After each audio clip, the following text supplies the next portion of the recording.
and then we sort it together with other cows, and then you get your share at the end of the month.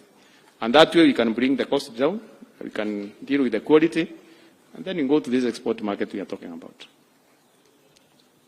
Using the infrastructure that we are trying to put in place, and I hope the rest of the industry is listening. Yes, sir. Using the infrastructure, we are going to be distributing in the next 6 months or so, different intervals, maybe from January. Yes, sir. For the next 6 months, we will be, we've agreed with the county governments that at least in every ward, and then slowly we will go down, we will have maybe 2, 3 in the high milk producing areas, milk cooler. Would you consider, as processors, adopting these coolers and assisting the farmers at that level, at that level, to manage the quality of the milk they produce? You have, so that the same way it is done with tea, at every buying center, if you bring tea that is not 2 leaf and a bud, you are told, go sort it out. Yeah, go sort out and then then it is sold together with the rest. Yes, sir. And if a farmer comes with milk that has a certain bacteria content beyond what is, or is adulterated in some way, how are processors going to assist the farmers at that lower level? Are you willing to partner with us so that we can manage milk at the milk cooling facility, starting from there, so that we can improve on the quality?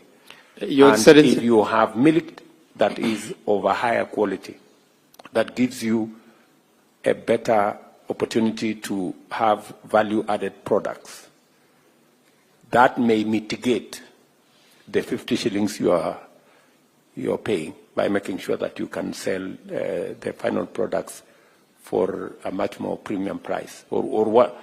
I mean, we need to look at this from all different angles. And then maybe answer that first. Thank you, sir. Let me say, we are not even willing to only own, adopt, but we're even willing to buy more. Like tomorrow, we are launching one with the governor in Meru, whereby the county bought a cool of 20,000. We did the construction, and we are owning it. Immediately it is launched, we are going to put milk, and that's all. The only challenge you have had before is where, and sorry, my colleagues in the politics, because the MPs and the leaders, and an issue with the location, where they want it put, and where as a businessman now we want it put, are not ending up. So that's why we're having some coolers which are idle, yet I'm picking warm milk. I can't use it because it's not helping me in terms of logistic and the cost involved. So if you involve the processors, sir, to locate the coolers, I can guarantee you 100% usage of the coolers. Yes, sir. So I think, Waziri, you are hearing what they are saying.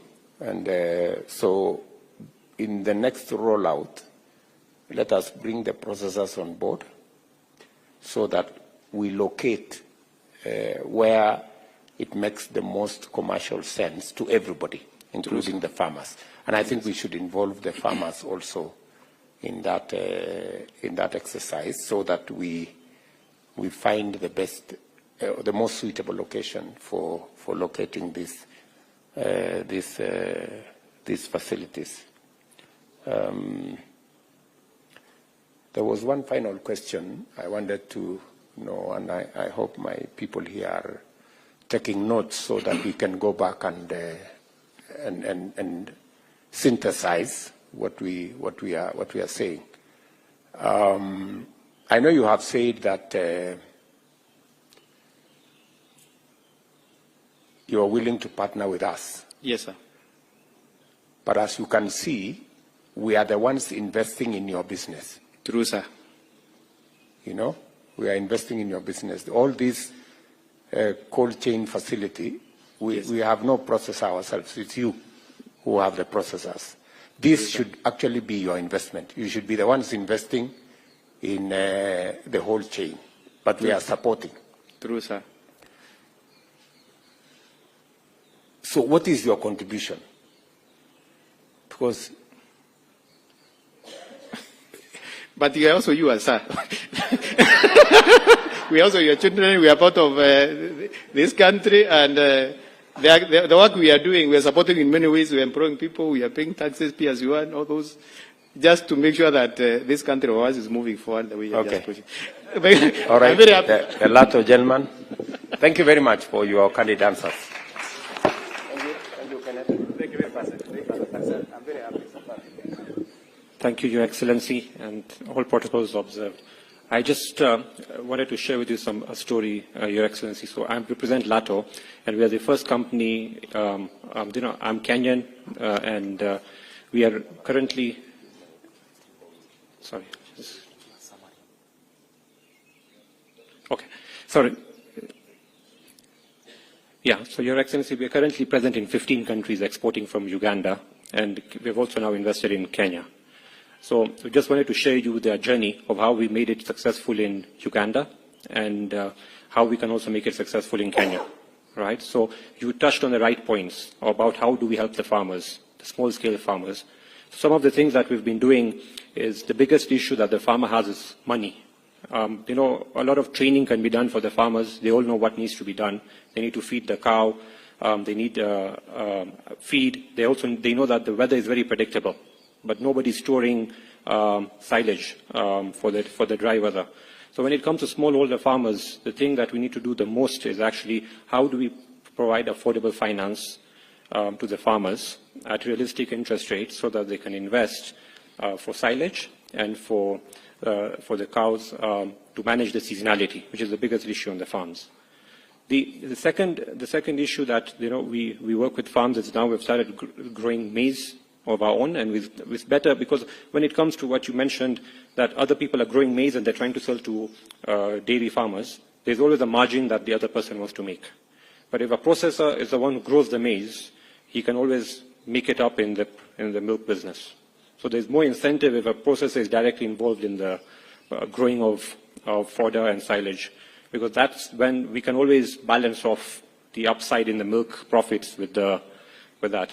The third thing is regarding exports. I think people need to kind of realize about how milk is exported, right? So milk can either be exported in liquid form or in powder form. Liquid can only go to your immediate neighbor, right? And if you look at the immediate neighbors that we have of Kenya, they're not really drinking a lot of liquid milk.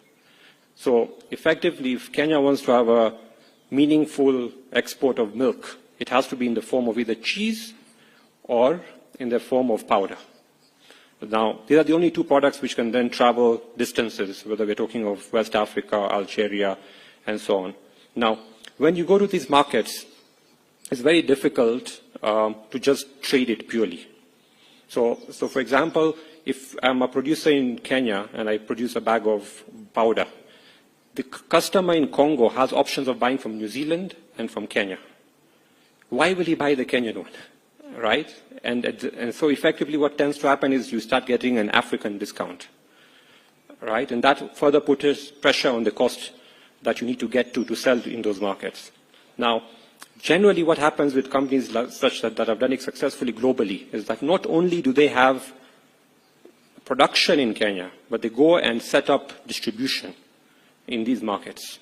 So that's what we've done as LATO. So all these 15 countries we sell to, not only do we just dump the products there, but we also go and build a brand there and invest in marketing so that you link the farmer to the end consumer.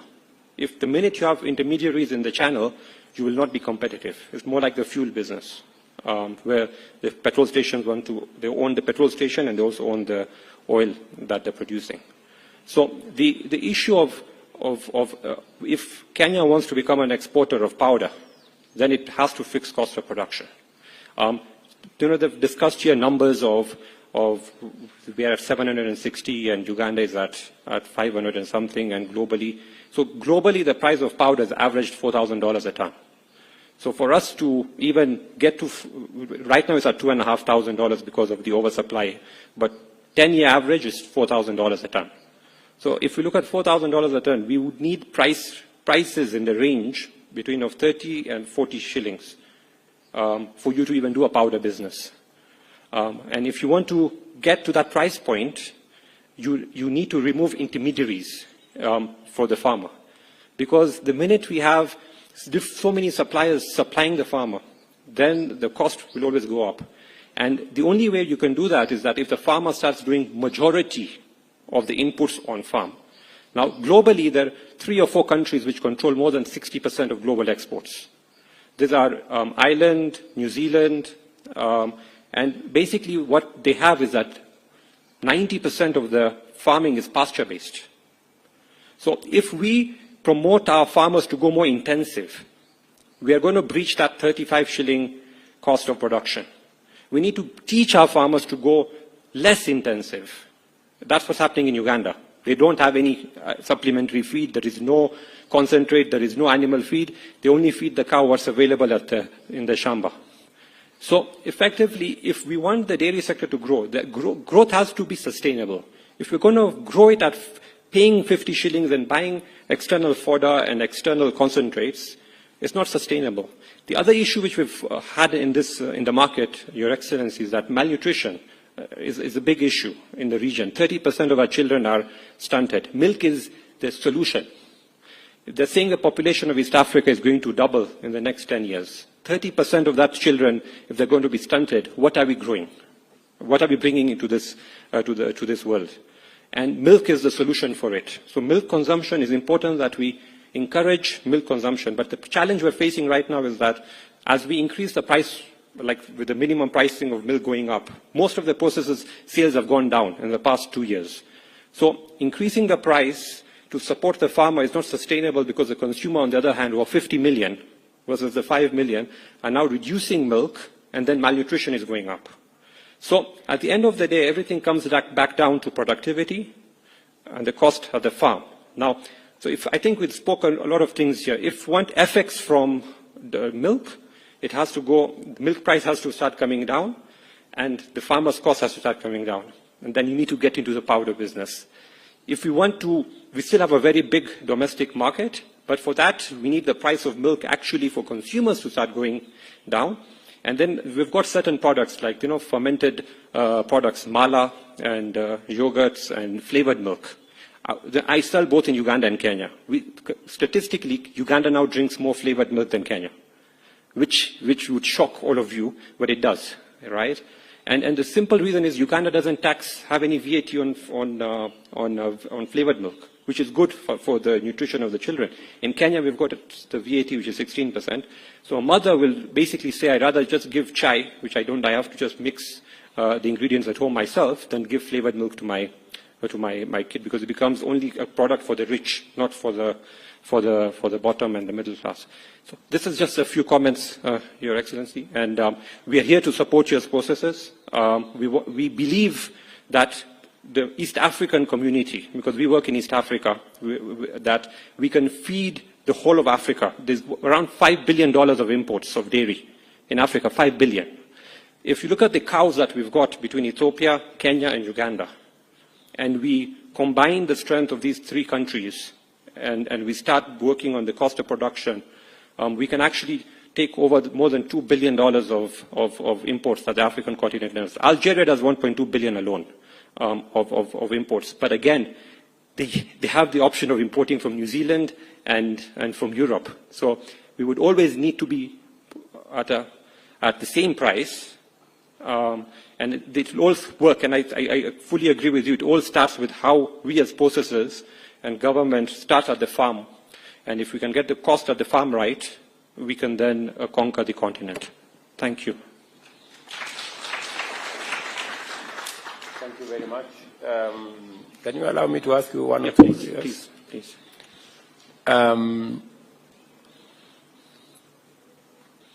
So, of course, you know where we are. 84% of Kenya is arid and semi-arid. So pasture is a challenge, so we have the only, and that's why we are having a conversation about feed. because it's the only option that's available to us. So the reality is we do not have as much pasture as Uganda, you know, because our area of operation is limited. What you have said, which I thought was useful, is how do processors make it their business also to bulk feed, you know, to supply to the dairy farmers. Is that a consideration? I think processors should be able to exercise their minds. They have much more latitude. They have much more access to capital than individual farmers. A farmer of 1 acre, 2 cows, 3 cows, doesn't have the kind of muscle that you can master. The same way we are investing in milk cool chain facility. Is it possible for processors to consider also investing in the food chain, you know, the feed, so that we are all trying to assist the farmer to remove the middle guys, because he is buying one set of feed from one person who is making a margin, another person is making a margin, another guy is making a margin, and sometimes he's not even buying from the producer himself, he's buying from a middleman, and that's how he ends up with the short end of the stick. Is it the case that even processors can also consider how they can work with farmers? I think the same thing Kenneth was saying, that in Meru, they are thinking of running a feed mill to see how they can support their farmers. Is that something it actually works globally that way in many countries, and we would be doing the same in Kenya as we're ramping up our collection centers. So the coolers that you're giving us, they normally come, you need to build a building around it. And the idea now is that how do you convert the coolers to become shops so that it is a two-way traffic rather than just one-way traffic. And so effectively the coolers then would have feed and inputs that then the farmers can batter against the milk, and then processors would then take the responsibility for providing those inputs at a lower price. That's what works globally, and that's what we would suggest we implement in Kenya as well. As we get the coolers from government, we manage and provide feed and other items at cost, sometimes even with a subsidy. Because at the end of the day, if you know that you're going to make back the money on the volume, then subsidies are not a challenge for business people. I think that should have been an occasion for the processors to stand again, to agree that they will they will support the farmers with the feed, you know.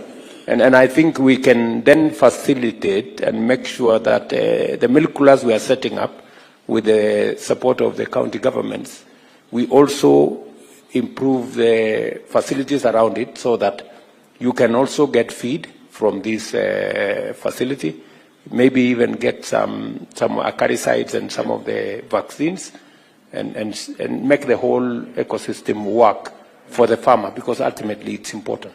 Yeah. Sindio? Okay, I think we are running short of time. Can we have a lady processor to say something? Natakamani. Yeah. Thank you, Amit. Your Excellency, we have Emma Karue from Aspendo's milk processor. So.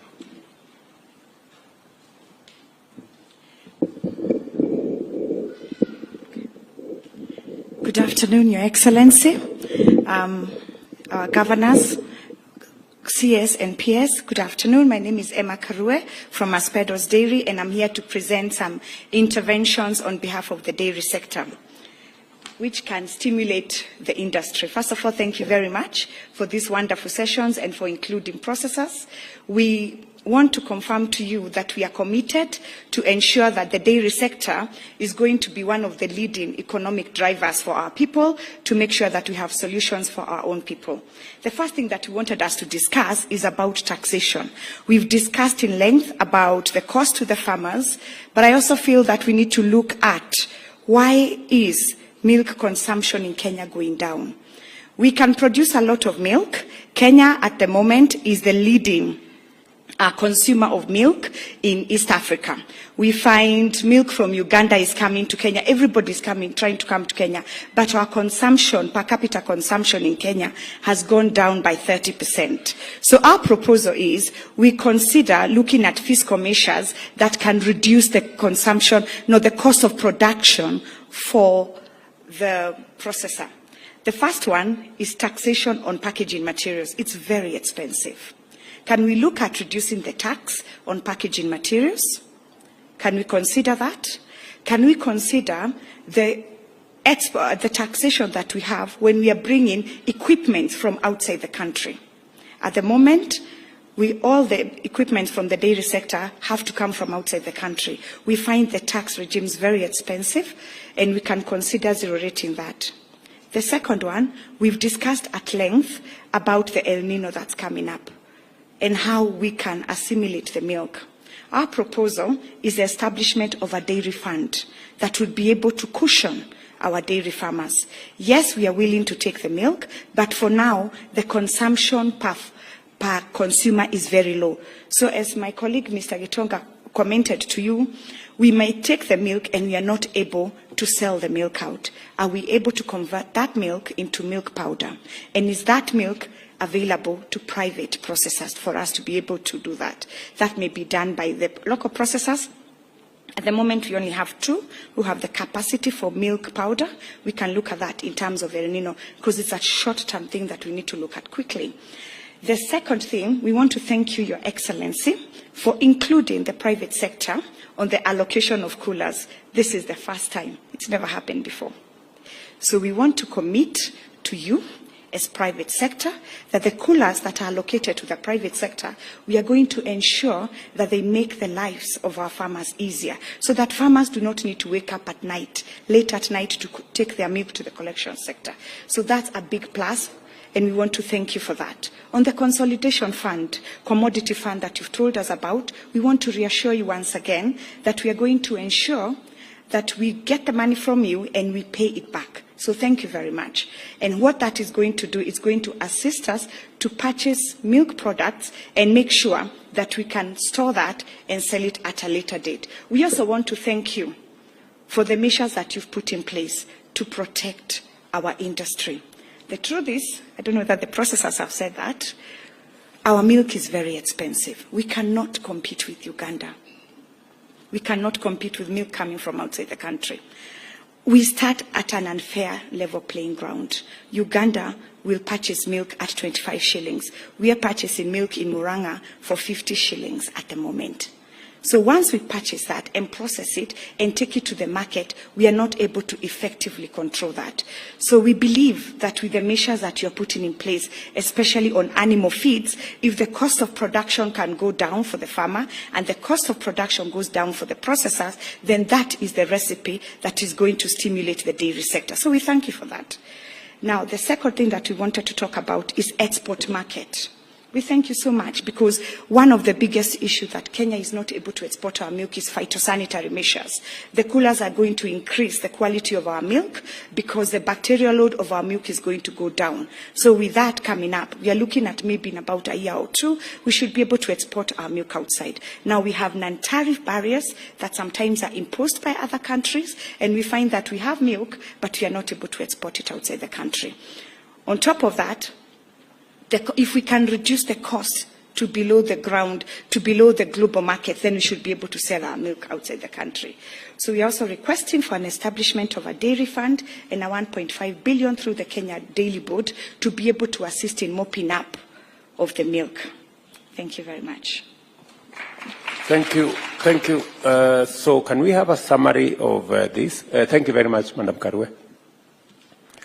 I think we need a summary of this in the interest of time. And maybe I could help try and come up with a summary. Okay, you can relax. So I think this is a very good conversation. I know we haven't quite taken this conversation to an outcome. We have brought all the ideas together.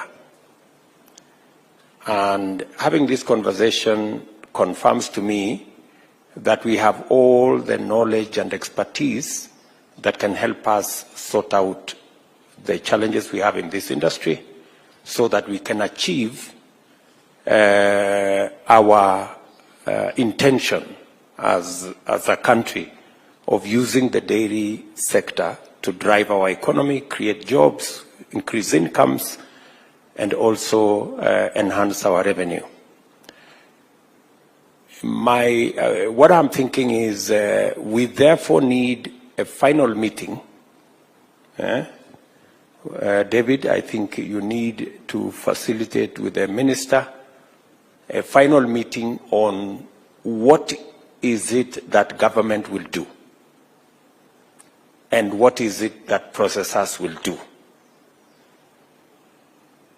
The aim being we reduce the cost of production, we support the farmers to reduce the cost of production so that they can make a better margin, but also open up opportunities for us to get more value from our milk by making sure that we have good quality milk that then can go into products that are added value, that gives us more revenue to both the processors and to the country, and also give us the opportunity to tap into the $2 billion market, the good gentleman said there, of exports that come into our continent. If we have to access, and we should, because if we are the highest producer of milk in the continent, we should claim the biggest share of the continental market. So how do we achieve that with our current setup? We are not a very cheap producing country, but we can compensate that by making our milk to be high quality. Yeah, we can compensate that. If we make it to be high quality, then we can make high quality products, and we can make more high value added products, and then we can access the bigger continental market. So we need a balance of where we are and where we need to go. So can I then ask Waziri that you provide the leadership for us to put this together? Maybe I can give you a week, 2 weeks to sit down with these processors, because I want a 10-point implementation plan, itemized and with timelines of what do we do by when, what do we do by when, and which other stakeholders do we bring on board. So in 2 weeks' time, Comptroller, you put it in my diary, in 2 weeks' time, we have a meeting to report on the meetings that will now be held, so that we know what incentives does government need to put in place for local production of packaging material. What tax incentives do we need to put in place to remove some of the bottlenecks that are in the industry? Even as we wait for the local production, are there tax issues? I remember we removed tax on packaging material for tea. We could consider the same for milk, if it helps. If it helps to increase the margin, especially for farmers. You know, those are my biggest employers, so I have to. And they are not sitting here. I am their representative here. So if that is a space, and then I need my team to find out what does that mean in terms of the ultimate price we are paying. And many of the other issues that you have said, how do we bring you, the processors, to assist us in bringing down the cost of feed? How do you engage in bulking feed? And how do we use the incentives that we have put, including removing duty on yellow maize? How do we make sure that the benefit ultimately goes to the producers? It doesn't end with the feed manufacturers somewhere in the middle. So I think these are issues, and I am willing to invest. This is a big sector. I am willing to invest public resources if it ultimately gives us a competitive sector that not only increases our incomes as a nation, but also promotes our exports and gives opportunity for many young people to work in this industry and the whole value chain around dairy. Can we leave it there? So 2 weeks, we come back and have a final meeting, sign off, and see who does what. I personally will do my part. And I have it on the authority of everybody here that they will do theirs. Sindio? Asanteni sana.